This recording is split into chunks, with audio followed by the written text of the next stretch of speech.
Student कैसे हैं? उम्मीद है कि आप लोग अच्छे होंगे, बढ़िया होंगे, स्वस्थ होंगे और आप लोगों की पढ़ाई लिखाई भी मस्त चल रही होगी। पढ़ाई लिखाई भी मस्त चल रही होगी। आज क्लास 12th के हिस्ट्री सब्जेक्ट को हम लोग देखने वाले हैं। तो चलिए देखते हैं क्लास 12th के 2 मार्क्स वाला क्वेश्चन आंसर 2026 के लिए।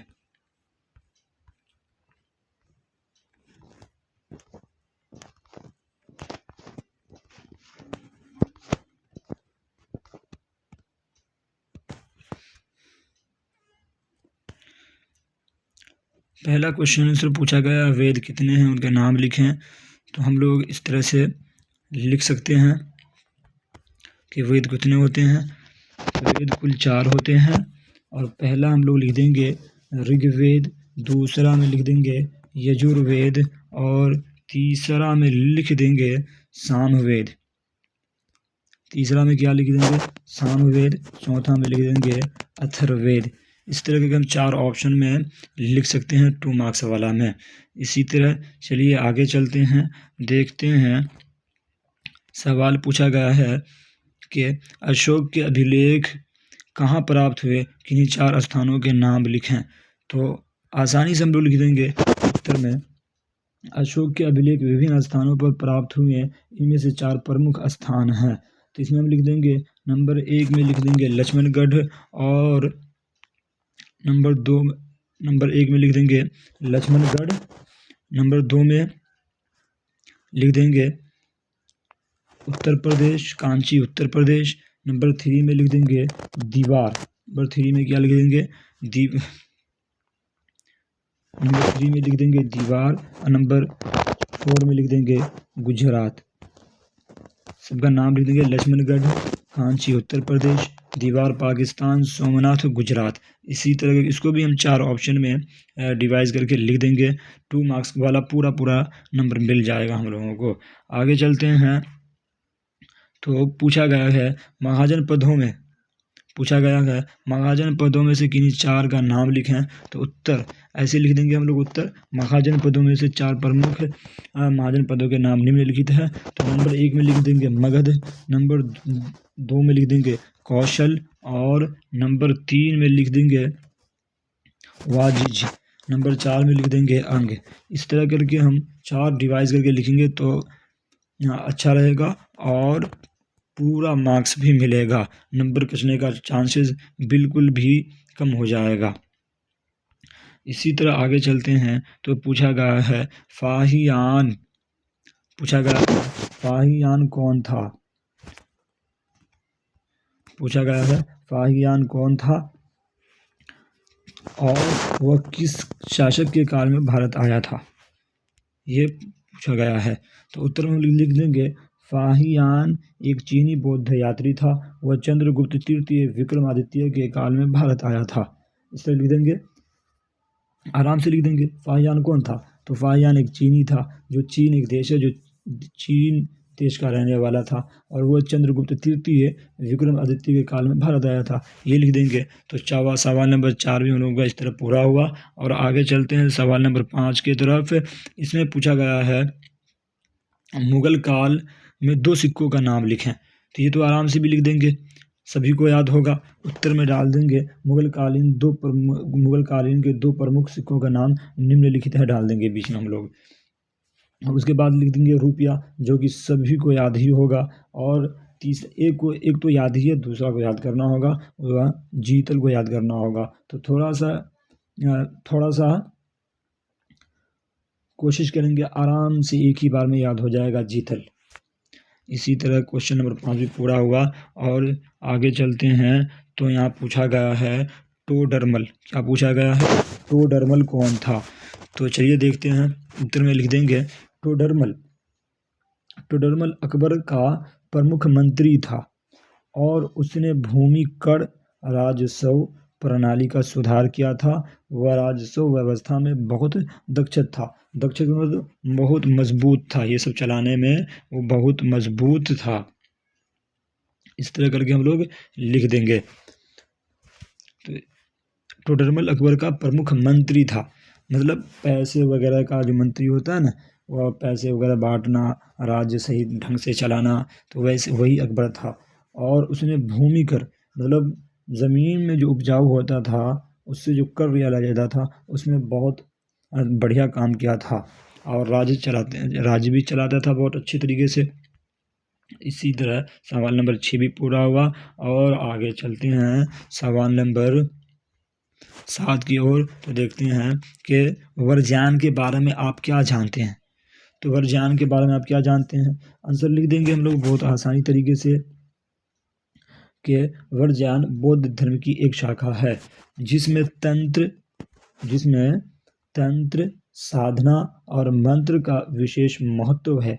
इसे वीर मार्ग भी कहा जाता है। इसमें साधक विशेष ध्यान और मंत्रों द्वारा मोक्ष प्राप्ति का प्रयास किया जाता है। तो वर्ज्यान जो है ना, बौद्ध धर्म की एक शाखा है।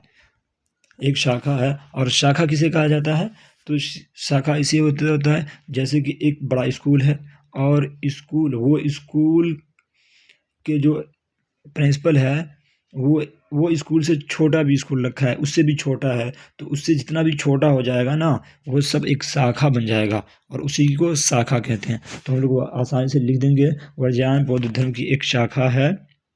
वर्ज्यान बौद्ध धर्म की एक शाखा है जिसमें तंत्र साधना और मंत्र विशेष महत्व है। इसमें वीर मार्ग भी कहा जाता है। इसमें साधक विशेष ध्यान और मंत्रों द्वारा मोक्ष प्राप्ति का प्रयास करते हैं। ठीक है, तो इसी तरह चलते हैं, हम आगे चलते हैं सवाल नंबर 8 के ओर, और प्रयास करते हैं समझने की। इसमें पूछा गया है कमल महल की 2 विशेषताओं के बारे में लिखें। क्या बताया गया है, कमल महल की 2 विशेषताओं के बारे में लिखें। तो हम लोग लिख देंगे, उत्तर आंसर में लिख देंगे विजयनगर में स्थित एक सुंदर महल है जिसे कमल महल या लोटस महल भी कहा जाता है। इस महल का प्रयोग राजा और उनके परिवार के लिए ही किया जाता था। ये एक परिषदीय सदन है और ये राजा अपने सलाहकार से मिला करते हैं। तो कमल महल की 2 विशेषताएं क्या लिखेंगे कि विजयनगर में पहले तो ये कमल महल कहाँ है, कमल महल कहाँ है, तो विजयनगर में स्थित है, जिसमें कमल महल या टोडरमल भी, और इस कमल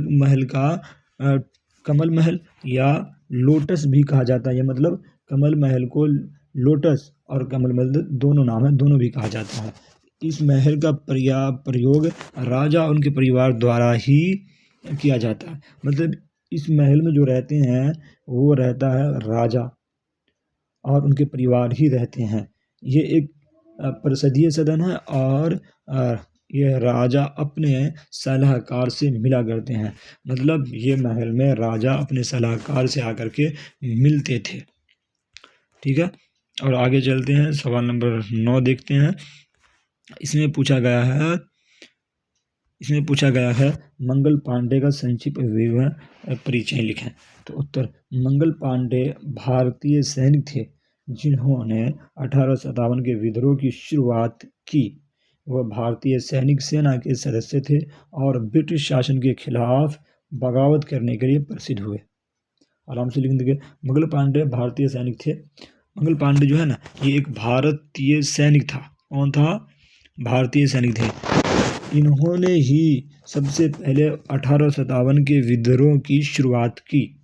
वो भारतीय सैनिक थे और ब्रिटिश शासन के खिलाफ, मतलब ब्रिटिश शासन जो था उसके खिलाफ चर्बी वाला कारतूस के कारण इसे बगावत करने के लिए प्रसिद्ध हुए मंगल पांडे। और आगे चलते हैं सवाल नंबर 10 की तरफ, और इसमें देखते हैं गांधी कौन है। गांधी जी द्वारा चलाए गए 4 आंदोलन के नाम लिखें। तो ये तो आराम से लिख देंगे, गांधी जी द्वारा चलाए गए नहीं पता है तो इसमें हम पहले ही लिख देंगे, इसमें हम लोग लिख देंगे मंगल पांडे। इसमें हम लोग लिख देंगे नंबर 1 में लिख देंगे नमक सत्याग्रह, जो कि 1930 में हुआ। कितने में? 1930 में हुआ। दूसरे में लिख देंगे भारत छोड़ो आंदोलन, जो कि 1942 में हुआ था। 1942 में हुआ, तो ये लिख देंगे। दूसरा में लिख देंगे चंपारण आंदोलन। ये चारों गांधी जी के द्वारा चलाया गया था आंदोलन है। तो 1917 में ये हुआ था चंपारण सत्याग्रह। क्या? चंपारण सत्याग्रह 1917 में हुआ था। इसके बाद हम लिख देंगे चौथा में है खिलाफत आंदोलन। खिलाफत आंदोलन कब हुआ था? 1919 में। 1919 में हुआ था खिलाफत आंदोलन, 1919 में हुआ था। तो इस तरह करके हम 4 ऑप्शन लिख देंगे और 2 मार्क्स वाला नंबर आराम से मिल जाएगा। उसके बाद हम लोग देखते हैं 11 नंबर क्वेश्चन आंसर। क्रिप्स मिशन के 2 सदस्यों के नाम लिखें। तो आराम से लिख देंगे उत्तर में या लिख देंगे आंसर। और तो नंबर 1 में डाल देंगे सर स्टैफर्ड क्रिप्स। क्या लिखेंगे? Sir Stafford Cripps. ये थोड़ा हार्ड है, 1-2 बार कोशिश करेंगे तो आराम से हो जाएगा। फिर दूसरा में लिख देंगे Lord Pethick Lawrence. Lord Pethick Lawrence, आराम से हो जाएगा और 2 नंबर वाला मार्क्स भी मिल जाएगा हम लोगों को। चलिए आगे चलते हैं। अकबर को एक राष्ट्रीय सम्राट क्यों कहा जाता है? पूछा गया अकबर को एक राष्ट्रीय सम्राट क्यों कहा जाता है? तो उत्तर में हम लोग लिख देंगे अकबर को राष्ट्रीय सम्राट इसलिए कहा जाता है क्योंकि उसने भारत के विभिन्न हिस्सों को एकजुट किया।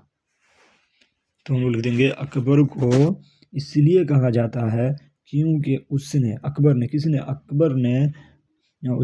भारत के विभिन्न हिस्सों को एकजुट किया और धार्मिक सहिष्णुता और सामाजिकता सुधारों को बढ़ावा दिया। सारे भारत के लोगों को एकजुट किया अकबर, और धार्मिक सहिष्णुता